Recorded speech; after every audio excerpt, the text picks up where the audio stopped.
High, কেমন আছেন সবাই? আশা করি যে আপনারা সবাই অনেক বেশি ভালো আছেন। তো আমরা আমাদের স্পোকেন ইংলিশ কোর্সে যে ডে 19 অর্থাৎ 19 নাম্বার যে দিনে আজকে আমরা শিখব পাস্ট পারফেক্ট কন্টিনিউয়াস টেন্স, অর্থাৎ কোনো কাজ অতীতে কিছু সময় ধরে চলতেছিল এরকম যখনটা বোঝাবে তখন আর কি টেন্সের যে পাস্ট পারফেক্ট কন্টিনিউয়াস টেন্স আছে সেইটা আর কি হয়।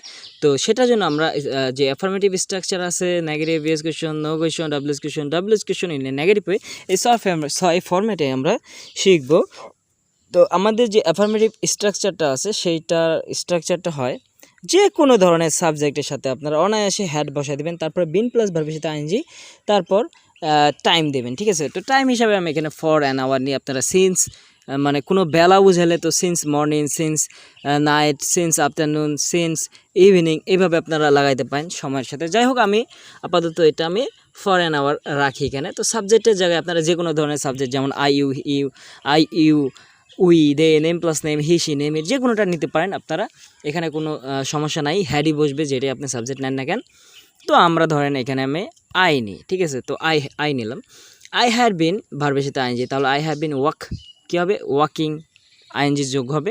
তো কিছু কিছু ভার্বের সাথে কি হয়, ডাবল টি হয়, আইএনজি হয়, এটা লিখিতর ক্ষেত্রে কাজে লাগে। তো যাই হোক, আমরা যেহেতু স্পোকেন ইংলিশ শিখতেছি তাই আমাদের এটা খেয়াল না করলেও চলবে। তো আপনারা যারা রিটেনের জন্য একটু দেখবেন তারা একটু এই জিনিসটা খেয়াল করে রাখবেন, ঠিক আছে। তো যাই হোক, আমরা শুরু করি। তো যেমন ধরেন যে আই হ্যাড বিন, এবার ভার্বের সাথে আইএনজি। যেমন ধরেন যে I had been walking for an hour, আমি 1 ঘন্টা ধরে হাঁটতেছি। I had been running for an hour, আমি 1 ঘন্টা ধরে দৌড়াইতেছি। আই হ্যাড বিন লাফিং ফর অ্যান আওয়ার, আমি 1 ঘন্টা ধরে হাসতেছি। I had been crying for an hour, আমি 1 ঘন্টা ধরে কাঁদতেছি, ঠিক আছে। তো সাবজেক্ট আপনি চেঞ্জ করতে পারেন। ইউ নিলাম আমি, ইউ মানে কি তুমি, তাহলে you had been cutting for an hour, তুমি 1 ঘন্টা ধরে কাটতেছো। You had been reading for an hour, তুমি 1 ঘন্টা ধরে পড়তেছো।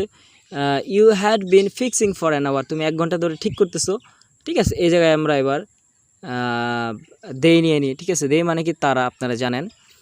যেমন ধরেন যে দে হ্যাড বিন, এবার ভার্বের সাথে আইএনজি, তাহলে they had been completing for an hour, তারা 1 ঘন্টা ধরে সম্পূর্ণ করতেছে, ঠিক আছে। They had been helping for an hour, তারা 1 ঘন্টা ধরে সাহায্য করতেছে। এইভাবে আপনারা কিন্তু অ্যাফার্মেটিভ সেন্টেন্সগুলো তৈরি করতে পারেন। এবার আমরা দেখি নেগেটিভ সেন্টেন্স যদি তৈরি করতে চান তাহলে কি করবেন।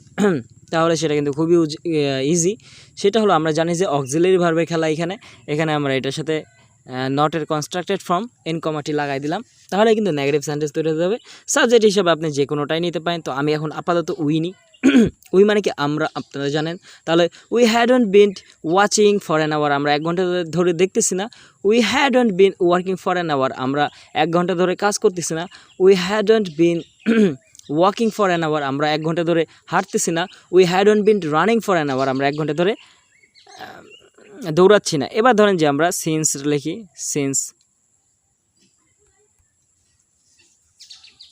ঠিক আছে। সিন্স বানানটা ভুলে গেল, সায়েন্স হয়ে গেছে। যাই হোক, এই হয়ে গেল আমাদের সিন্স মর্নিং লিখি, মানে সকাল হতে, ওকে। যেমন ধরেন যে we hadn't been working since morning, আমরা সকাল হতে কাজ করতেছি না। এবার কিন্তু সিন্স দিয়ে আপনারা কি বেলার সাথে অ্যাড করতে পারেন। তো আমরা এবার দেখব যে আমরা কখন ইয়েস কোয়েশনকে তৈরি করি, ঠিক আছে। ইয়েস কোয়েশন তৈরি করার জন্য আপনাদেরকে জাস্ট কী করা লাগবে, এই যে অ্যাফার্মেটিভ সেন্টেন্স, এই অ্যাফার্মেটিভ সেন্টেন্সের যে অক্সিলারি ভার্ব আছে সেইটারে যদি আপনারা সাবজেক্টের সামনে দিয়ে দেন, অর্থাৎ এই হ্যাডটা চলে আসবে সাবজেক্টের সামনে, ঠিক আছে। যেমন হ্যাড আগে হইলো, তারপরে হবে সাবজেক্ট হিসাবে ধরেন আমরা ইউ নিই, ঠিক আছে। যে কোনোটা আপনি নিতে পারেন। তো এখানে ইয়েস কোয়েশ্চেন যেহেতু করতেছি তাহলে কোয়েশ্চেন হবে, ওকে। যেমন had you been working for an hour, তুমি কি 1 ঘন্টা ধরে কাজ করতেছো। Had you been running for an hour, তুমি কি 1 ঘন্টা ধরে দৌড়াইতেছো। Had you been walking for an hour, তুমি কি 1 ঘন্টা ধরে হাঁটতেছো। Had you been writing for an hour, তুমি কি 1 ঘন্টা ধরে লিখতেছো। Had you been reading for an hour, তুমি কি 1 ঘন্টা ধরে পড়তেছো। Had you been crying for an hour, তুমি কি 1 ঘন্টা ধরে কাঁদতেছো। হ্যাড ইউ বিন লাফিং ফর অ্যান আওয়ার, তুমি কি 1 ঘন্টা ধরে হাসতেছো। এভাবে কিন্তু আপনারা ইউজ কোয়েশন তৈরি করতে পারেন। এবার দেখি আমরা নো কোয়েশন কেমন তৈরি করব। তো নো কোয়েশন তৈরি করার জন্য আপনাদেরকে কী করতে হবে, সেটা হলো এই অক্সিলারি ভার্বের সাথে নট লাগাই দিতে হবে, তাহলে কিন্তু নো কোয়েশন তৈরি হয়ে যাবে। অর্থাৎ নটের কনস্ট্রাক্টেড ফর্ম হলো এনকমাটি লাগাই দিলাম। যেমন হ্যাডন্ট ইউ বিন, আচ্ছা, hadn't you been learning for an hour, তুমি কি 1 ঘন্টা ধরে শিখতেছো না, ঠিক আছে। হ্যাডন্ট ইউ বিন ভার্বের সাথে আইএনজি, তাহলে মেমোরাইজিং ফর অ্যান আওয়ার, তুমি কি 1 ঘন্টা ধরে মুখস্থ করতেছো না, ঠিক আছে। Hadn't you been reforming for an hour, তুমি কি 1 ঘন্টা ধরে সংস্কার করতেছো না। তো রেফর্ম, এই যে হলো রেফর্ম, ঠিক আছে। আচ্ছা, hadn't you been washing for an hour, তুমি কি 1 ঘন্টা ধরে ধুইতেছো না?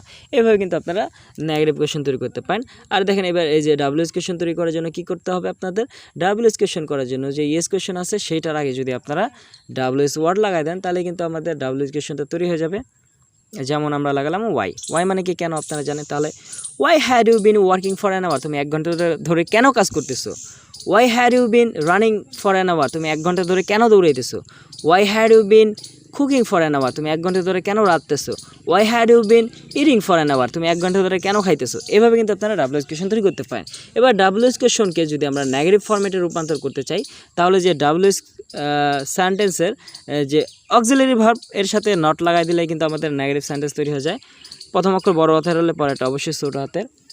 যেমন why hadn't you been working for an hour, তুমি 1 ঘন্টা ধরে কেন কাজ করতেছিলে না?